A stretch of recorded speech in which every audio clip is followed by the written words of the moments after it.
part of the jobs bill, but Senate Republicans will not budge on their pledge not to impose new taxes, and that's part of the way this bill is paid for. So what's next? Let's talk to Democratic Senator Jeanne Shaheen of New Hampshire. Senator, nice to have you back with us. Nice to be with you. Senator, in the previous parts of this jobs bill, as it's been taken apart and tried to push through the Senate, certain Democrats haven't been behind parts of it. Will the Democrats unite behind this infrastructure bill? You know, I haven't polled the other Democrats, so I don't know where people are. I think investment in infrastructure, in our roads and our bridges and our water systems and in our schools and other investments that are important to our future have been bipartisan in the past. When I was governor and I had a Republican legislature, we worked together to invest in New Hampshire's infrastructure. So I hope it's something that people will support. I think it's important in the short term because it puts people back to work, particularly people in the construction industry who have been so hard hit by the recession. And in the long term, it makes those investments that are critical to our competitiveness. Senator, when you read or do some research on this, not you, when I have done some research on this, Senator Nelson and Senator Webb have both said it's not, and those are Democrats, they agree with spending money to help build infrastructure. It's what they don't agree with is the higher taxes, and that's what the Republicans say is the problem here. So why go back to higher taxes to pay for something like this? Is there another way where you could have bipartisan support? Well, this is not higher taxes on middle-class families. This is taxing at 0.2% the income that people make over $1 million a year. So if you made $1.1 million, you would pay an extra $700 in taxes. I think most Americans believe that the top wealthiest people in the country can afford to pay a little additional to help this economy grow, to help put people back to work. And most of the people in that income level that I've talked to personally say they're willing to do that. Some say, though, that this is a permanent tax on a temporary stimulus. So this opens the door. So it's people over $1 million this year, that's a permanent tax on them, and then maybe somewhere down the line the taxes go up more to fund it. So do you believe in raising taxes for a temporary stimulus?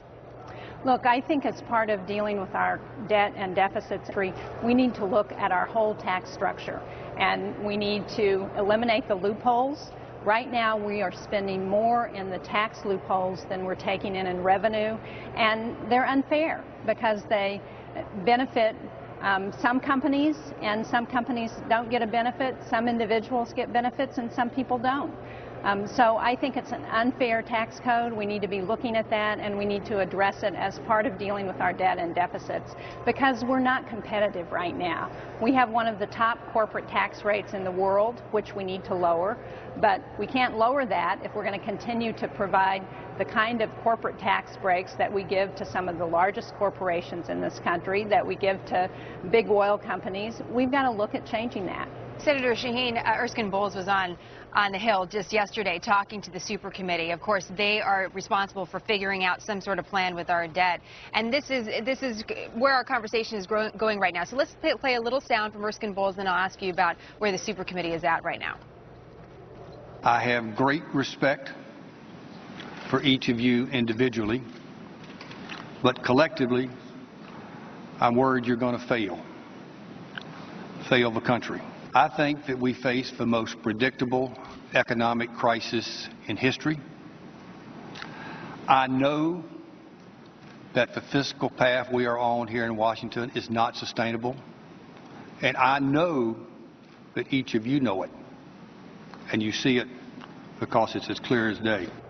You know, if you look at the jobs bill and the parts of it that are being argued about right now, Senator, I just wonder how you take a look at what's happening on the day-to-day in the Senate and see if it actually sets a tone for this super committee as well. Do you believe that there's going to be a compromise, a decision by the deadline of November 23rd? Well, I certainly agree with Erskine Bowles that it's very important for committee to come to an agreement. I just had a hearing earlier this morning in my subcommittee on European Affairs talking about the Eurozone fiscal crisis. And one of the things that several of the panelists said is that it's very important for the super committee here in Congress to come to an agreement to send an important signal to markets not only here in the United States but around the world.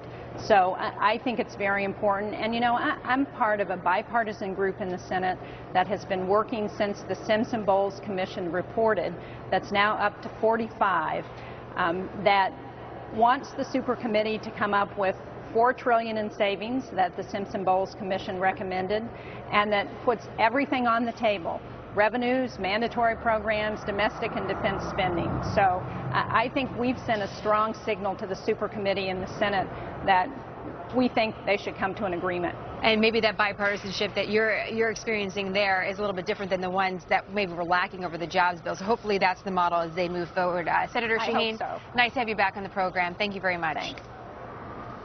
Let's hope you're not one of those Americans